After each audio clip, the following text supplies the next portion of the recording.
دوسرے دن حمزہ اینا سے نیا آئیڈیا شیئر کر رہا تھا کہ وہ اس کے گھر کیسے آئے۔ تم اپنی اپی کے ساتھ ہمارے گھر آ جاؤ، تمہیں اکیلے آنے میں مسئلہ ہے نا؟ اپی ساتھ ہوگی تو نہیں ہوگا مسئلہ۔ جو خوشی سے اسے آئیڈیا دے رہا تھا، اچھا آئیڈیا ہے، میں اپی سے بولوں گی کہ ہم دونوں حمزہ میر کے گھر چلتے ہیں، گھر والے بھی شاید مان جائیں۔ اینا نے آگے سے کٹے ہوئے باب کٹ بالوں پر پھونک مار کر آنکھوں پر آتے بو کو پیچھے کیا۔ پھر تم آؤ گی نا؟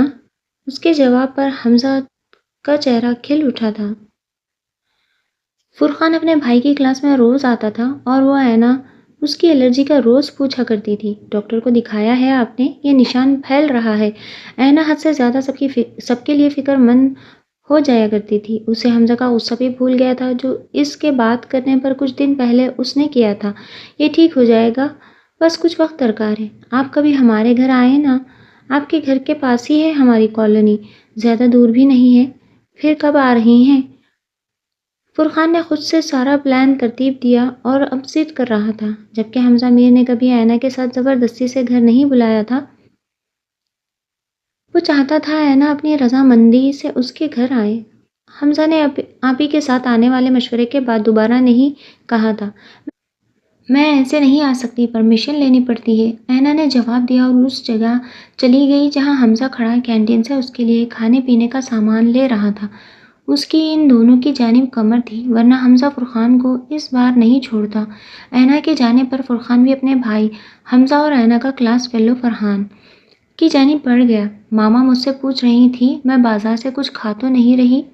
اینا نے حمزہ کا اس کی جانب بڑھایا ہوا فرنچ فرائز کا ڈبہ تھام کر بتایا، اور اینا تو کبھی جھوٹ نہیں بولتی۔ پھر تم نے کیا کہا آنٹی سے؟ اب وہ دونوں کینٹین میں موجود بینچ پر براجمان ہو رہے تھے۔ میں نے کچھ کہا ہی نہیں، بس پھر بات بیچ میں اٹک گئی۔ اینا نے اپنی آنکھوں کے پاس آتی لمبی سی لٹ کو پھونک مار کر پیچھے کیا اور ساتھ فرائز کھانے لگی۔ ویسے تمہارے ساتھ بہت اچھا کوئنسیڈنس ہو جاتا ہے، ہر بار جواب دینے سے بچ جاتی ہو، اور مزے کی بات جھوٹ بھی نہیں بولنا پڑتا۔ حمزہ نوٹ کرتا آ رہا تھا، وہ جھوٹ نہیں بولتی، لیکن قدرتی طور پر سوال کے جواب سے بچ جاتی ہے جس کا جواب اسے نہ دینا ہو، ہے نا؟ لیکن میں نے کبھی یہ نوٹ ہی نہیں کیا۔ اینا کو اس وقت سامنے رکھی فرائز کھانے کی بہت جلدی تھی۔ ویسے آنٹی کو شک کیسے ہوا کہ تم باہر کی چیزیں کھا رہی ہو؟ اس نے حبشیوں کی طرح کھاتے ہوئے اینا سے پوچھا۔ اس نے کہا اس نے کبھی اپنی ڈل طبیعت کے بارے میں اسے ذکر ہی نہیں کیا تھا، اور نہ ہی کبھی حمزہ نے یہ پوچھا تھا کہ اسے پاکٹ منی کیوں نہیں ملتی۔ اینا کی شکل سے اندازہ کرنا مشکل ہی تھا کہ وہ بیمار بھی ہوتی ہے، اس کا فیس بیماری میں بھی خوشگوار ہی رہتا تھا۔ ماما نے ڈاکٹر سے چیک کروایا تھا، زبردستی تو گندے ڈاکٹر انکل نے بتایا کہ میں باہر کی چیزیں کھا رہی ہوں، اور دادو کے گھر بھی 2 دن بیمار پڑی رہی۔ دادو نے بھی خوب ڈانٹا، ڈاکٹر نے کہا ہے میں ایسے ہی باہر کی چیزیں کھاتی رہی تو میرے ساتھ مستقبل میں مسئلے ہوں گے، اور فلو تو اتنا برا ہوا تھا حمزہ میر، میری آنکھیں نہیں کھل رہی تھی۔ 2 دن تک سب میرے آگے پیچھے گھوم کر تاکید سے دوائیں دیتے رہے، اور وہ بہت زیادہ کڑوی تھی۔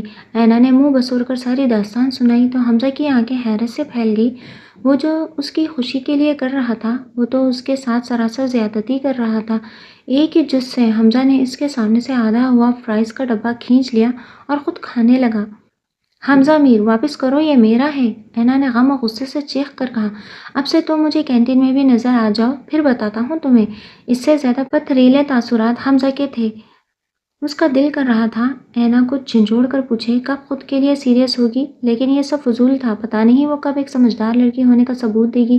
حمزہ کے سخت تاثرات کا اثر تھا کہ اینا نے آگے سے کوئی آرگیو نہیں کیا تھا۔ وہ یونی سے آتے ہی بنا کچھ کھائے پیے سو گئی تھی۔ درمیان میں کچھ دیر جامعہ کی کال اٹینڈ کرنے کے لیے اٹھی تھی، بات کر کے واپس نرم گرم بستر پر چادر تانے دوبارہ سو گئی تھی، اور اب شام کے وقت امیمہ کے زبردستی اٹھانے پر منہ بسورتی ہوئی اٹھ بیٹھی تھی۔ کھانے کے لوازمات ٹرے میں سجائے اس نے انادیل کے آگے رکھا تھا، اور اسے تسلی سے کھاتے دیکھ امیمہ کو حیرت کا شدید جھٹکا لگا تھا۔ وہ تو سمجھ رہی تھی اس کے اٹھانے پر انادیل نے روتے ہوئے کہنا تھا ابھی مجھے یونی نہیں جانا ہے، لیکن وہ چپ چاپ کھانے میں مصروف ہوئی تو وہ بھی اس کے کھانا فنش کرنے کے انتظار میں وہیں بیٹھ کر اس کا سیل فون دیکھنے لگی۔ آپی کیا کوئی گیسٹ آنے والے ہیں؟ ماما صبح بابا سے کچھ کہہ رہی تھی۔ اس نے پوچھ کر ایک نظر اس پر ڈالی اور دوبارہ کھانے کی طرف دیکھنے لگی۔ ہاں شاید کچھ لوگ آ رہے ہیں، مجھے بھی نہیں بتایا، کل آئیں گے۔